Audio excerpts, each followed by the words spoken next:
Si alguna vez tú pensaste así, yo no quiero saber nada de iglesia, porque iglesia parece política, donde todos quieren agregar más personas a su denominación, o parece un negocio, donde incluso algunas personas comercializan la fe. Quiero entenderte por un momento, porque en un mundo donde existen por lo menos 34,000 denominaciones religiosas y donde dicen todas tener la verdad, parece que hay tanta confusión y uno cree o que todas las iglesias son iguales o que ninguna iglesia tiene la verdad. Hay personas que prefieren vivir su cristianismo de manera solitaria, no creen en iglesia por alguna experiencia desagradable que han tenido. Satanás es tan astuto para poder aprovechar la necesidad espiritual que tiene el hombre para crear 3 cosas. Número 1, confusión, creando cada día una nueva placa de iglesia. Número 2, levantando defensores de placas más que de Cristo. Conozco personas que más defienden la placa de una iglesia que la Biblia. Defienden más lo que el pastor dice que la palabra de Dios. Y número 3, haciendo que un buen número de personas no quiera saber nada, pierda totalmente el interés por Dios, porque ve de que todas las iglesias ofrecen diversas formas para poder salvarse. Entonces, la pregunta es, ¿Dios tiene una iglesia verdadera? ¿Existe verdadera iglesia en esta tierra? Bienvenido, está comenzando Biblia Fácil. Hoy vamos a hablar sobre lo que Jesús enseñó sobre la iglesia. Y sabes que yo estoy aquí con un grupo de amigos que nos visitan de diferentes países, están aquí para poder compartir, o ya estamos compartiendo gran tiempo, de esta temporada de Biblia Fácil. No hemos conocido mucho de ustedes, hemos tenido temas donde demandaban mucho de nuestro tiempo. Voy a dar la oportunidad a partir de hoy para que de 2 en 2 podamos conocer un poco más. Voy a saludar a Claudia. Claudia, después de varios programas, ¿cómo estás? Bienvenido una vez más. Gracias, pastor. Yo me encuentro muy bien, he aprendido mucho, Qué bueno. Muchas lecciones. También he conocido muchas personas maravillosas aquí en el set, distintos bueno. países, distintas culturas, pero una misma fe. Qué lindo. Sí. Y un mismo interés que nos une. Y un mismo interés. Un saludo para la familia, aprovechamos para nuestros amigos de Bolivia, ¿verdad? Tú representas a Bolivia. Sí, bueno, un saludo a Bolivia, a Cochabamba, que es de donde soy, a mi familia, que Dios me ha cambiado mucho y agradezco la oportunidad de estar aquí y me siento muy emocionada porque he aprendido mucho, porque Él ha transformado mi corazón, está cambiando mi vida, me está dando muchas lecciones. Qué lindo. Y estoy comprometida a iniciar algo nuevo. Qué bueno. ¿Cuánto me alegra eso, Claudia? Sabes que no es casualidad que estemos aquí. Dios te trajo con un propósito, como a todos los que están aquí y todos los que están viendo este programa. Y qué bueno es cuando tú permites que ese propósito se cumpla, que ese nuevo comienzo sea tomado de la mano de Cristo. Tú eres abogada de profesión, Sí. Dejaste trabajo por un buen tiempo, la familia incluso, pero valió la pena, Sí. porque es hora de tomar un nuevo rumbo e iniciar a escribir una nueva página. Sí, Gracias por estar con nosotros. a usted. Muy bien, quiero saludar aquí a Soleil, que está a su lado. Soleil representa al Uruguay. ¿Cómo estás, ¿Cómo Soleil? está, pastor? Bien. ¿Todo bien? Feliz, contenta de estar aprendiendo, sacándonos dudas de muchas cosas que uno tenía. Agradecida a todos ustedes y la verdad que hemos pasado unos días maravillosos y como decía Claudia, todos en la misma fe. Así es. Así que feliz. Saludamos a nuestros amigos en Uruguay, que tenemos Uruguay. una buena audiencia en radio y también por redes sociales Sí, y así televisión. es. Bueno, un saludo a todo Uruguay, Ujú. especialmente a mis hijos, a mi esposo, a Daniela Castillos, Lorena Burgos y muchos amigos más. Gracias por estar con nosotros. Gracias a ustedes por invitarme y tratar de cambiarme la vida, empezar algo nuevo a partir de Qué hoy en lindo. adelante. Ese es el lindo deseo. Gracias, pastor. ¿Y en qué país estás? Perú, Argentina, Paraguay, Chile, Sudamérica, Centroamérica o Interamérica, Norteamérica, en cualquier parte del mundo. Bienvenido, tú formas parte de esta familia. Gracias por estar allí. Estamos listos para iniciar el programa de hoy. Si todos tienen Biblia, ¿por qué hay tantas iglesias? Y encontramos que Satanás es tan astuto Porque todos los seres humanos ya nacimos con una necesidad espiritual, con la necesidad de adorar. Y Satanás distorsiona esa necesidad, primero colocando confusión, luego haciéndonos tomar un camino equivocado que parece espiritual, pero no lo es, o basando nuestras creencias espirituales en tradiciones más que en la palabra de Dios. 34,000 denominaciones religiosas, según la Universidad de Oxford, contabilizó hace algunos años que existen en el mundo. ¿Cómo saber en un laberinto cuál es el camino verdadero? Algunas dicen por aquí llegas más derecho, por aquí hay mucha vuelta, por aquí es muy difícil, aquí se hace esto, aquí no se hace nada. Total, ¿para qué sirve la iglesia? ¿Cuál es su función? ¿Y por qué nosotros necesitamos de una iglesia? Vamos a comprender esto a la luz de lo que Jesús dijo sobre la iglesia. Lo primero que tenemos que comprender es lo siguiente. Nosotros no debemos fidelidad a una organización ni a una placa, ¿correcto? Nosotros debemos fidelidad a la palabra de Dios.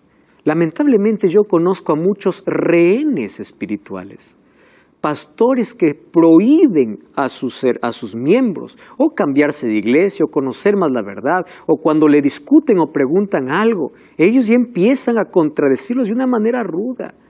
Y cuando no tienen un fundamento sólido, empiezan incluso a sentenciar. Conozco personas que llaman a esto pecado. Conozco personas que dicen, si te vas a cambiar de iglesia, tú vas a ir al infierno. Y en sí tantas cosas. Personas que empiezan a romper sus relaciones de amistad. Queridos, nosotros debemos fidelidad a la Biblia, a Dios. Nuestra sinceridad jamás va a estar por encima de nuestra fidelidad. Yo conozco tanta persona que dice, pastor, pero yo soy sincero. Correcto, pero tu sinceridad no puede estar por encima de tu fidelidad. Y tú dejas de ser sincero el momento que conoces la verdad y ves que tú no tienes un fundamento sólido. Si tú quieres continuar allí, ya es tu elección. Hay personas que están en una iglesia solo por comodidad, porque tienen buenas relaciones con el líder, con los miembros. No importa si no tiene la verdad. Yo ya escuché eso decir, bueno, pastor, no importa, aquí no se dice todo lo que la Biblia dice, pero me siento bien. Entonces, ¿una iglesia es para sentirme bien o para adorar a Dios? Cuán importante es que podamos responder alguna de estas preguntas para que realmente yo pueda saber por qué estoy en la iglesia donde estoy. Mas vamos a desarrollarlo a través de lo que Jesús enseñó. Muy bien, vimos en el programa anterior que nuestras creencias deben estar fundamentadas en la roca, y la roca es la palabra de Dios y es Cristo mismo. Hay algunos que tienen fundamentado sus creencias en la arena, y eso es peligroso. La arena son tradiciones o lo que un líder o una iglesia dice y está por encima de la palabra de Dios. Lamentablemente muchos son defensores de la arena más que de la piedra. Defienden más una placa que lo que Dios dice. A ese extremo ha llevado incluso el enemigo de Dios. Miren cómo hace Satanás para poder distorsionar la verdad. 3 cosas. Número 1, mezclar la verdad con la mentira. Esto se llama sincretismo religioso. Muchas iglesias son abiertas y presentan gran verdad, pero envuelto con un poquito de mentira. ¿Tú tomarías un vaso de refresco si tiene una sola gota de veneno? No lo tomarías. Aunque sea 99% refresco y 1% veneno, ese 1% acaba con todo. Un vaso medio lleno también es un vaso medio vacío, pero una verdad a medias no existe. Es una mentira completa.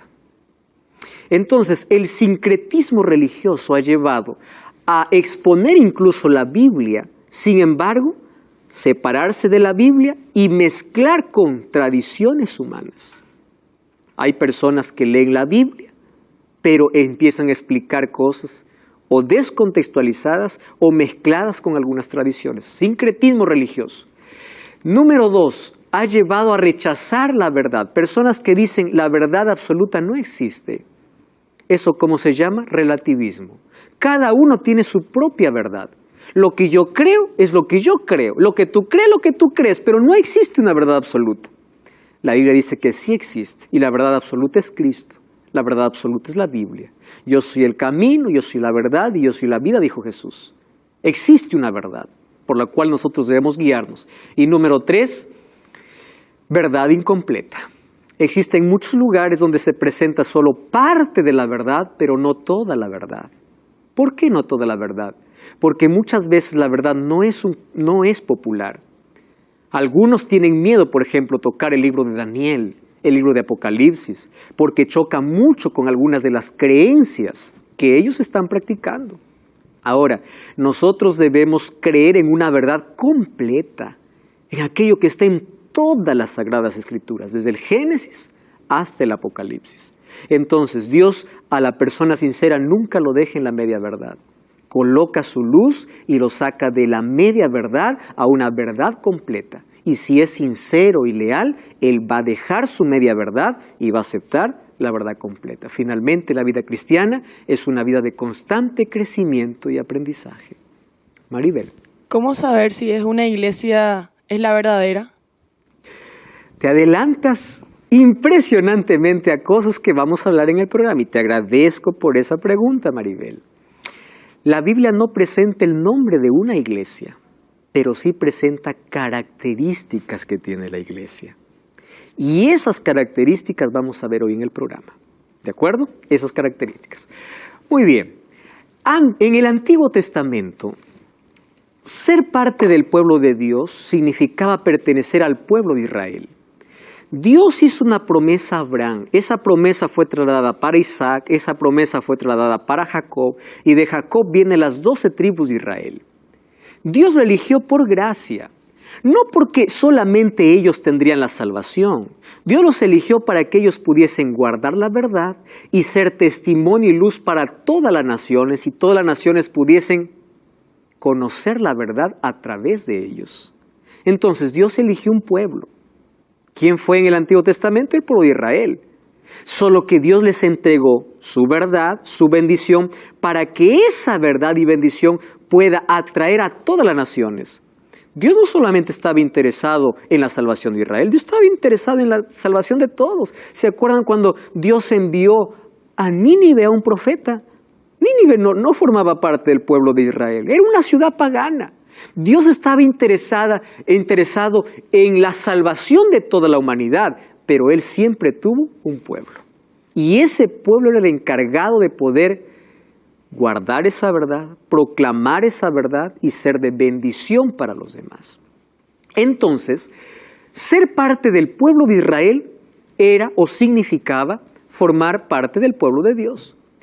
El pueblo de Israel basaba su adoración en un solo lugar, que era el santuario. Primero, el santuario era una carpa enorme que se trasladaba de un lugar a otro mientras estaba en el desierto. 41 veces fue trasladado el santuario en 40 años. Cuando llegaron a la tierra prometida, que era la tierra de Canaán, el santuario se colocó allí en Siloé. Solo que un día el rey David, viendo que el santuario era solo una carpa, él dijo, ¿cómo es posible que yo pueda vivir en un palacio y Dios pueda vivir en una carpa? Porque la presencia de Dios descendía. Dice, no, yo voy a edificar un templo. Él empieza a hacer la estructura, a hacer el diseño, y Dios aparece y le dice, no, está muy bien tu deseo, pero tú no me vas a hacer un templo. Tus manos están llenas de sangre. Tu hijo lo va a hacer, Salomón. Y nosotros encontramos en Segunda de Reyes, capítulo 7, que Salomón hace una dedicación de ese templo.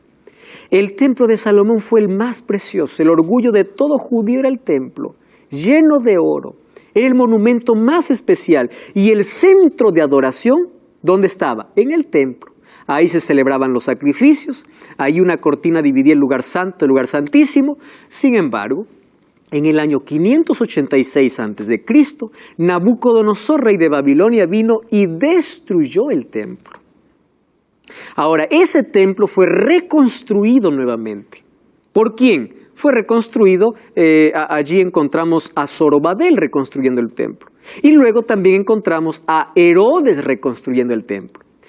¿A qué templo Jesús ingresó? Al templo de Herodes. Sin embargo, ese templo también fue destruido en el año 70, allí por orden del general y emperador Tito, que era un emperador romano. destruyó la ciudad de Jerusalén y el templo. Solo que algo sucedió antes. Cuando Jesús murió en la cruz, dice que era la hora del sacrificio, más o menos eran las 3 de la tarde. Cuando Jesús muere en la cruz, el velo del templo se rasgó en dos y se rasgó de arriba hacia abajo, como diciendo, esto viene de parte del cielo, esto es de parte de Dios. Y al rasgar el velo que dividía el lugar santo al lugar santísimo, significaba que el sistema de sacrificios terminaba. Es decir, un lugar ya no sería solamente, o un lugar no sería el único centro de adoración. Y es por eso que cuando Jesús llegó, establece la iglesia cristiana. Ahora, ser parte del pueblo de Dios, no necesitamos formar parte del pueblo de Israel. Ser parte del pueblo de Dios, necesitamos solamente formar parte de una comunidad de creyentes que tiene fe en Dios y que cree en Cristo. Sin embargo, ¿cómo Jesús estableció ahora la iglesia cristiana? Y ahí encontramos en Mateo 16, 16 y 18, para muchos ha causado incluso esto confusión. Vamos a leer lo que dice el versículo 16 y el versículo 18. Dice, respondiendo Simón Pedro dijo, tú eres el Cristo, el Hijo del Dios viviente. Versículo 18 dice, entonces Jesús le dice, yo también te digo, tú eres Pedro, y sobre esta roca edificaré mi iglesia, las puertas del Hades no prevalecerá contra ella. Présteme atención acá. Vamos primero al diálogo. Jesús un día está reunido con sus discípulos y pregunta, ¿quién dicen los hombres que soy yo? Uno le dice, algunos piensan que eres Juan el Bautista, otros dicen que eres Elías. Pedro levanta la mano y dice, no, tú eres el Cristo, el Hijo del Dios viviente. Presten atención aquí, vamos a imaginar el diálogo. Jesús está aquí preguntando a sus discípulos, ¿quién dice que soy? Aquí está Pedro que levanta la mano y dice, tú eres el Cristo. Es una afirmación. Jesús le dice así, Pedro, bienaventurado eres porque no te reveló carne ni sangre, sino mi Padre que está en los cielos. Y le dice así, presten atención al diálogo. Pedro le dice, tú eres el Cristo. Y Jesús, después de darle la bienaventuranza, le dice, tú eres Pedro. Ah, qué interesante. Uno le dice, tú eres el Cristo, y el otro le dice, tú eres Pedro. En ese intercambio de palabras existe una confusión para algunos.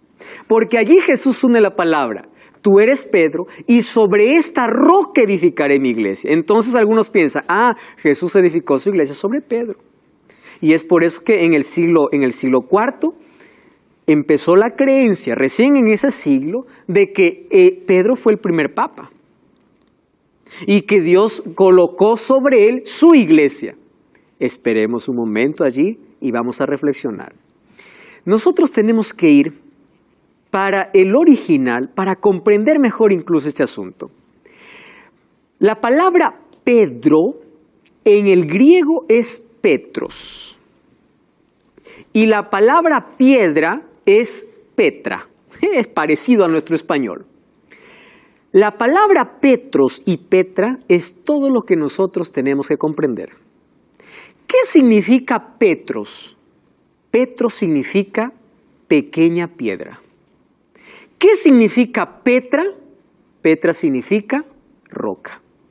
¿Estamos aquí entonces? Petros y Petra. Petros, ¿qué significa? Pequeña piedra. Petra, ¿qué significa? Roca, piedra. Mire, vamos al diálogo entonces. Le dice, tú eres Petros. ¿Qué cosa le está diciendo? Piedra pequeña. Pero sobre esta Petra, ya no está haciendo referencia a la piedra pequeña, sino dice, sobre esta Petra está haciendo referencia a sí mismo Jesús. Sobre esta Petra edificaré mi iglesia. Y el contexto nos ayuda a comprender más todavía. Porque dice, y las puertas del Hades no prevalecerán. Ustedes se acuerdan de Apocalipsis 1:18. ¿Quién es aquel que dijo, yo tengo las llaves del Hades y de la muerte? ¿Fue Pedro o fue Jesús? Fue Jesús.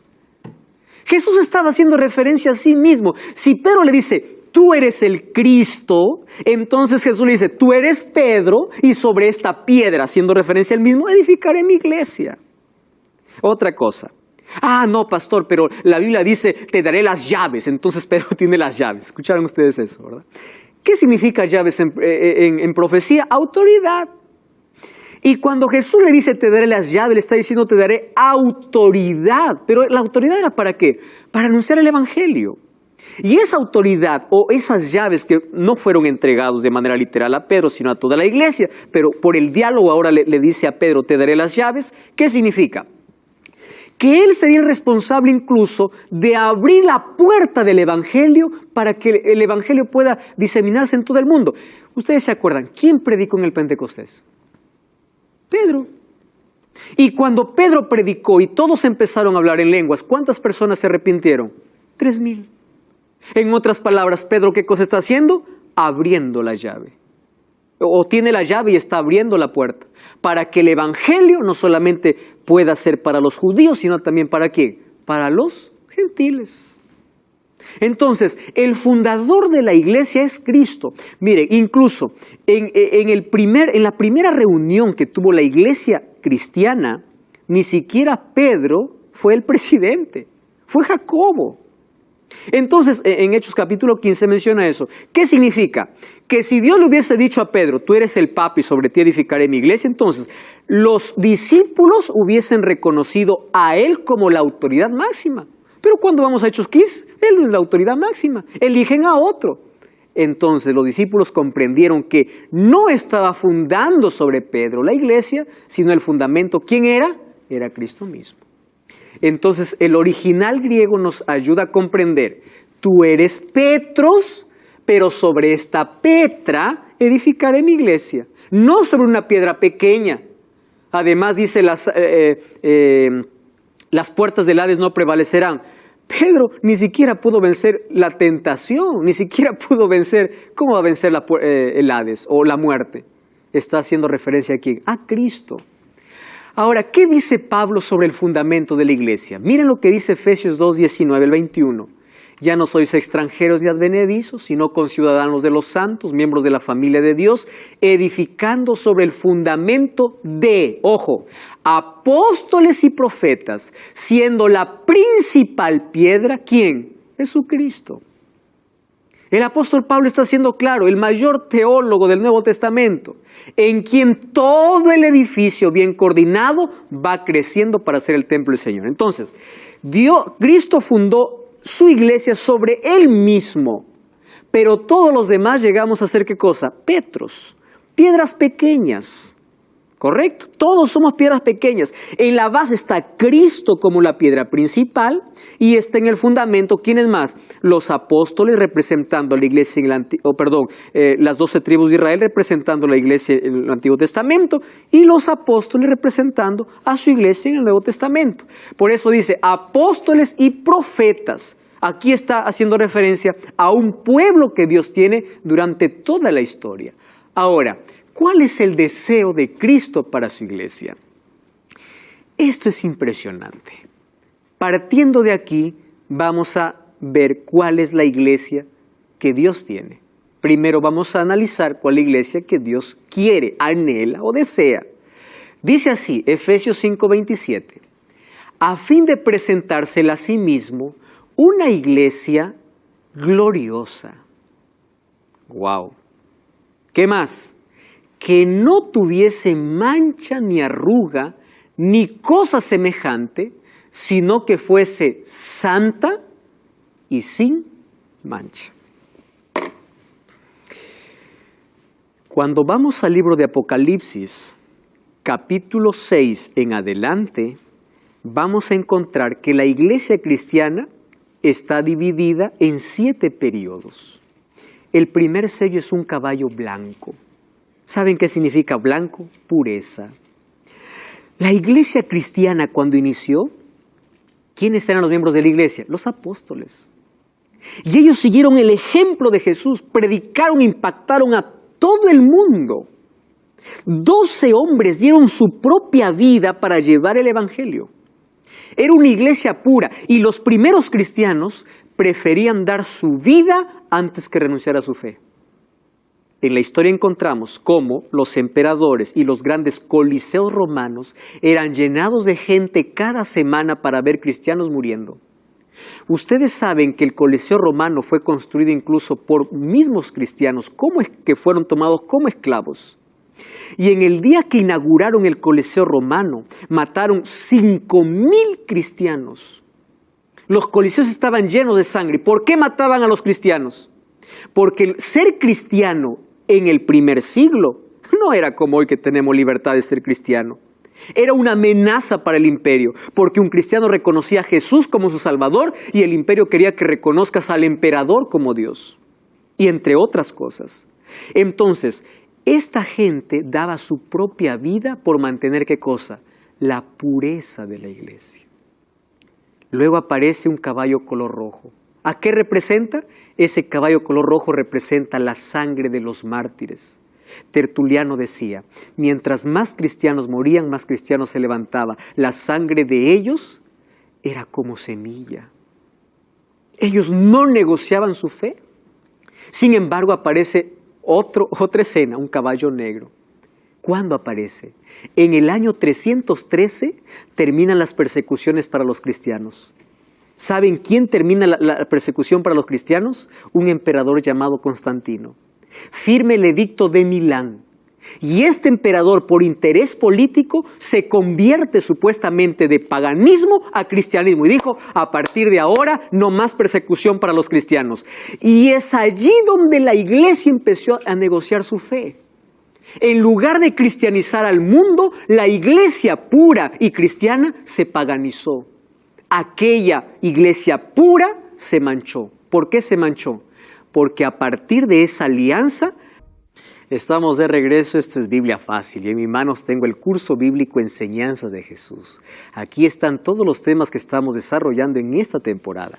Todo lo que tienes que hacer es enviarnos un WhatsApp al +5512 98 100 14 60 y adquirir este curso totalmente gratis. Vas a profundizar más tu conocimiento sobre Jesús y sobre su palabra. Solicítalo ahora mismo. Estamos hablando sobre la iglesia. Jesús fundó la iglesia y el deseo de Él es, el deseo que Dios tiene para su iglesia es que su iglesia sea una iglesia pura y sin mancha. Vimos que la iglesia en sus inicios era pura, mantenía la verdad, pero una vez que empezó a negociar su fe, tradiciones empezaron a llegar a la iglesia. Ustedes se acuerdan que hace 2 capítulos anteriores, vimos, o un capítulo anterior, que Constantino fue el primer emperador que colocó un edicto sobre guardar el día domingo. Y así empezó a negociar sus creencias. Ahora ya no eran perseguidos. Miren cómo el diablo cambió de estrategia. Primero quiso terminar con todos los cristianos matándolos. Al ver que mientras más mataban, más cristianos se levantaban, él dijo cambio de estrategia. Mejor me meto entre los cristianos y contamino la verdad. Y esa estrategia no le ha fallado. Empezó a negociar entre la verdad y la mentira. Y vamos a encontrar allí, en nuestra historia, que varias creencias absurdas ingresan a la iglesia. Por ejemplo, en el año 321 Constantino da la orden para adorar el día domingo. Recordemos que Constantino era romano y su religión era el mitraísmo. ¿Qué cosa es el mitraísmo? Donde las personas adoraban al sol.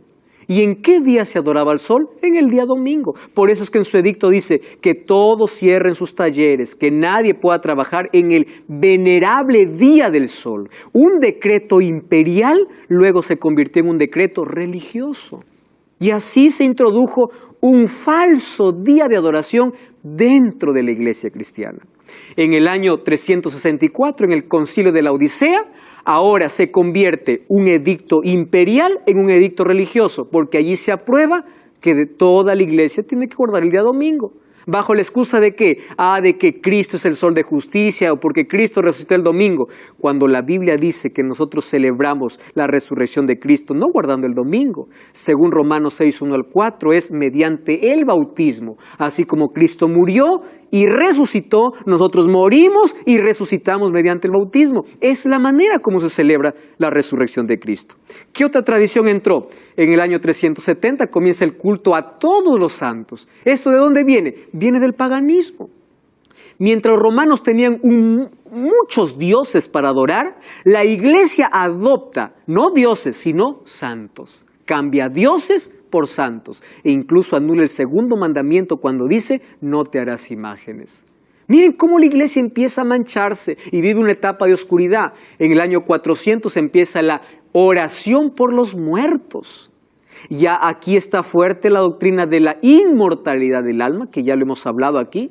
530, el dogma del purgatorio. Claro, entonces, si tú quieres que alguien pueda salir del purgatorio para el paraíso, tienes que pagar una misa, y eso cuesta dinero. Imagínense cómo manipulaban la mente de las personas. ¿Tiene sustento bíblico? No. Tradiciones y tradiciones traídas del paganismo fueron infiltrándose y se posicionaron de la iglesia. Y nosotros podemos encontrar otras. Por ejemplo, en 998 se instituye el Día de los Muertos, se instituye la Santa Inquisición luego, 1190 se empieza a vender las indulgencias. ¿Qué son las indulgencias? Venta del perdón. Imagínense que el perdón era vendido. Ahora, en 1216 se instituye la confesión auricular, donde un sacerdote empieza a perdonar pecados. 1229 se prohíbe la lectura de la Biblia. 1563 en el Concilio de Trento, la tradición es colocada por encima de la Biblia. Incluso la Biblia es encadenada. Miren, queridos, ¿cuál es el deseo de Dios? Una iglesia pura. ¿Qué hizo Satanás? Metió la mentira, el error y la mezcló y lo disfrazó con un ropaje religioso. Pero ¿saben una cosa? Siempre hubieron fieles que no obedecían lo que una ley imperial decía. Es decir, Dios siempre tuvo su pueblo. Y cuando vamos a Apocalipsis capítulo 12, dice que hubo un gran conflicto. Primero, entre el dragón y la mujer, que representa a la iglesia. Primero quiso matar a Jesús, luego quiso matar a la iglesia, pero dice que a la mujer le fueron dadas 2 alas de águila y voló para el desierto. ¿Qué significa volar para el desierto? Que la iglesia pura tuvo que estar escondida. Y entre ellos, ¿a quiénes encontramos? Por ejemplo, a los valdenses. Ustedes recuerdan que hace un par de años, 2, 3 años, el Papa Francisco pidió perdón a los valdenses por todos los abusos y el martirio que cometieron. Él reconoció y dijo, es verdad, nosotros matamos a todos. ¿Y por qué los mataban?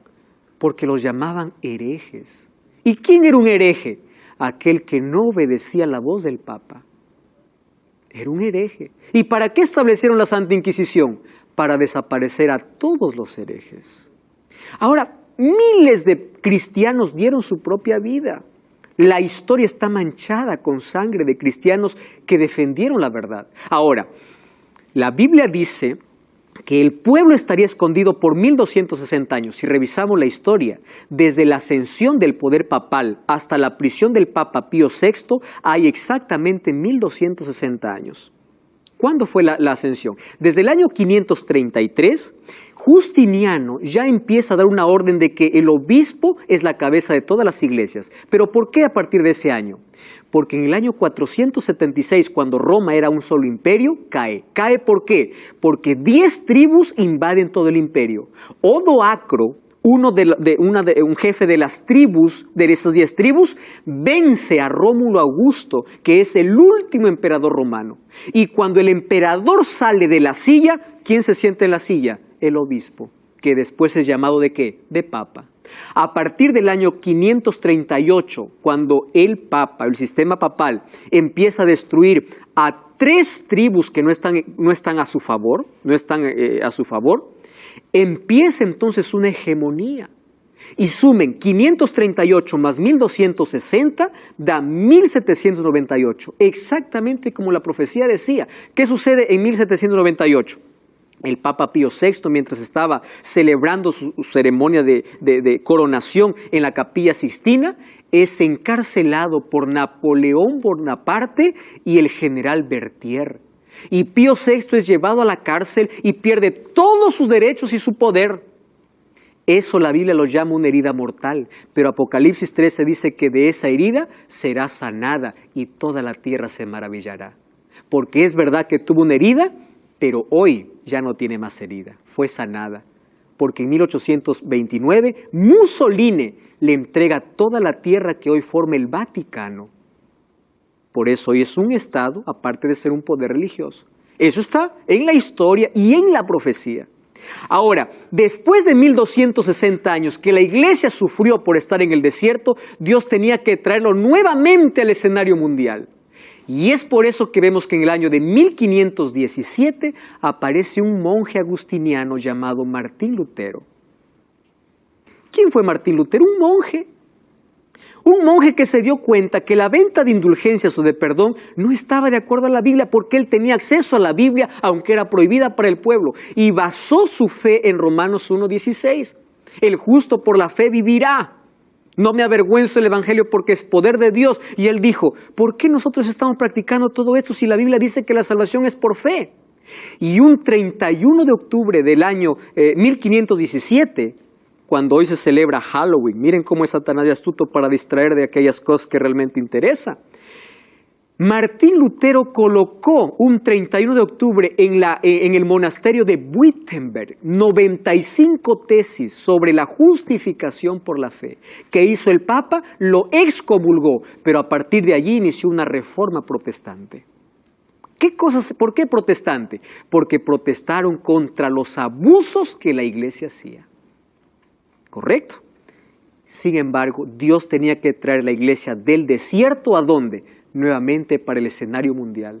Aquellos fieles que estaban escondidos por ser fieles a la palabra de Dios, ahora nuevamente tendrían que reaparecer. Por eso la Biblia no presenta nombre de iglesia, pero sí presenta características. ¿Me acompañan a ver las características? Vamos a ver allí. Primera característica. Vamos a Apocalipsis capítulo 12, versículo 17. Vamos al último libro de la Biblia. Apocalipsis 12, 17. Miren lo que dice la Biblia. Dice así, entonces el dragón, que representa a Satanás, se llenó de ira contra la mujer. Mujer en profecía es iglesia.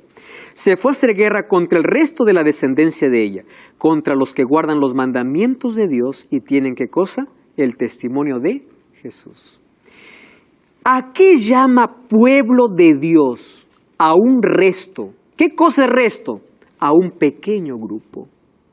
Miren, hace guerra contra la mujer, que es contra la iglesia, pero persigue a un remanente. Resto es remanente. ¿Quién es ese remanente? Tiene una característica, guardan los mandamientos de Dios. Entonces yo te pregunto, ¿la iglesia donde tú estás asistiendo guarda los 10 mandamientos de Dios? Revisa Éxodo 20, revisa si los 10 mandamientos se proclaman, revisa si el sábado es observado, revisa. Porque la primera característica que presenta la Biblia sobre el remanente en el tiempo del fin, dice, guarda los mandamientos de Dios. ¿Qué más? Apocalipsis 14, 12. Miren, una vez más aparece, aquí está la perseverancia o la paciencia de los santos. ¿Quiénes son? Los que guardan los mandamientos de Dios y tienen la fe de Jesús. Ay, esto es una característica clara. Entonces yo ya puedo decir, mi iglesia, la denominación religiosa donde voy, guarda los mandamientos, no guarda esto. Entonces ya tengo una evidencia que yo no puedo estar allí. Segunda característica de la iglesia. Allí dice que tiene el testimonio de Jesucristo, ¿verdad? Capítulo 12, versículo 17 dice, guarda los mandamientos de Dios y tiene el testimonio de Jesucristo. ¿Cuál es el testimonio de Jesucristo? Vamos a Apocalipsis capítulo 19, versículo 10. Unos capítulos más adelante. ¿Recuerdan que les dije que la Biblia se interpreta a sí misma? Entonces la misma Biblia nos va a decir qué es el testimonio de Jesucristo. Yo me postré a sus pies para adorarle y él me dijo, mira, no lo hagas, yo soy consiervo tuyo y de tus hermanos que mantienen el testimonio de Jesús. Adora a Dios. El testimonio de Jesús es el espíritu de profecía. ¿Qué significa? Que la iglesia o el pueblo que Dios tiene en la tierra en el tiempo del fin, que reaparece después de los 1260 años de persecución, tendría ¿qué cosa? El don profético. Y sobre este tema vamos a hablar en la próxima lección. Pero es una característica. Guarda los mandamientos de Dios. ¿Qué cosa más tiene? Tiene el don profético. Tiene un profeta. Número 3. Según Daniel 8:14, es un texto que hemos leído, dice que surgiría como movimiento profético al final de las 2300 tardes y mañanas. Miren, Daniel 8 dice que hay un poder que trataría o echaría la verdad por tierra. Sin embargo, Dios levantaría también un pueblo después de las 2300 tardes y mañanas. ¿Cuándo ocurrió las 2300 tardes y mañanas? ¿Cuándo culminó? 1844. Dios levantaría un pueblo para restaurar aquella verdad. Si ustedes me preguntan, ¿qué pueblo existe que tiene su partida de nacimiento en la Biblia? Yo tengo la respuesta. En 1844 apareció un movimiento, un pueblo, que se llama Iglesia Adventista del Séptimo Día. Ahora, ¿Cumple los otros requisitos? Vamos a ver, ¿guarda los mandamientos de Dios? ¿Tiene el testimonio de Jesús? Que eso veremos en el próximo programa. Y número 3, parte de la Biblia. ¿Por qué es importante eso? Cuando vamos a Apocalipsis capítulo 19, nosotros encontramos lo siguiente. ¿Saben qué cosa encontramos?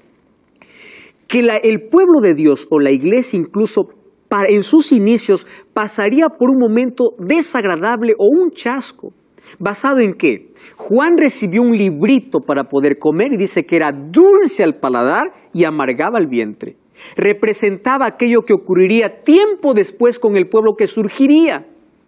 Y eso ocurrió justamente en 1844. Un pueblo que esperaba a Jesús, que viniese un 22 de octubre, ellos tuvieron un chasco en el sentido que Jesús no vino el 22 de octubre. Ellos se equivocaron no en la fecha, sino en el evento. Porque en 1844 Jesús no vendría a la tierra. Jesús cumpliría en el cielo una nueva función, que es de sumo sacerdote. ¿Correcto? Entonces, según esta característica que surgiría como un movimiento profético, ya tenemos por lo menos una propuesta. Número 4, la iglesia verdadera tendría un mensaje singular basado en Apocalipsis 14.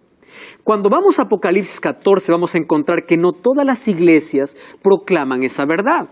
Y Apocalipsis 14, 6 al 12 habla de un mensaje de 3 ángeles. Ángeles en la Biblia, ¿qué cosa representa? Mensajero. Representa un pueblo. El versículo 6 dice, vi volar otro ángel que tenía el evangelio eterno. Decía, temed a Dios y dadle gloria porque la hora de su juicio ha llegado. La pregunta es, ¿todas las iglesias predican el juicio? Otra cosa, adorad a aquel que hizo el cielo y la tierra, el mar y las fuentes de las aguas. ¿Saben de dónde he sacado este texto? De Éxodo capítulo 20, versículo 8 al 11, haciendo referencia al sábado. Porque allí dice, acuérdate el día sábado para santificarlo, 6 días trabajarás y harás toda tu obra. Porque en 6 días hizo Jehová los cielos, la tierra y las fuentes. De allí he sacado este texto. Es decir, sería un pueblo que predica sobre la hora del juicio, que predica sobre el día sábado, y el versículo 8 dice, sería un pueblo que anunciaría la caída de Babilonia. ¿Qué cosa es Babilonia? La confusión espiritual. Finalmente, sería un pueblo que advertiría que viene un juicio, que hay un día final. Esto es un mensaje profético. Tendría un mensaje diferente, no un mensaje popular, no un mensaje como los demás. Finalmente, la iglesia que Cristo tendría en el tiempo del fin sería un movimiento mundial. Yo veo que hay muchas iglesias que dicen, la iglesia solamente en tal país, solamente en tal lugar. Queridos, si Dios tiene un pueblo en la tierra, tiene que tener un alcance mundial porque la salvación es ofrecida para todos. Entonces, yo comparando aquí todas estas características de la iglesia, guarda los mandamientos de Dios, tiene el don profético, que tiene una partida de nacimiento o nació como movimiento profético, tiene un mensaje profético y además tiene un alcance mundial. Yo les quiero decir algo. Existe una iglesia así. La iglesia adventista del séptimo día, yo aquí no quiero hacer apología, pero yo les quiero decir algo. Tiene toda su base y su fundamento en la Biblia, que es la palabra de Dios. Ninguna de nuestras creencias está basada en alguna tradición humana. Todas ellas tienen un fundamento. Nació como un movimiento profético. Está en todo el mundo, incluso en países donde aún el evangelio no ha llegado, la iglesia tiene misioneros.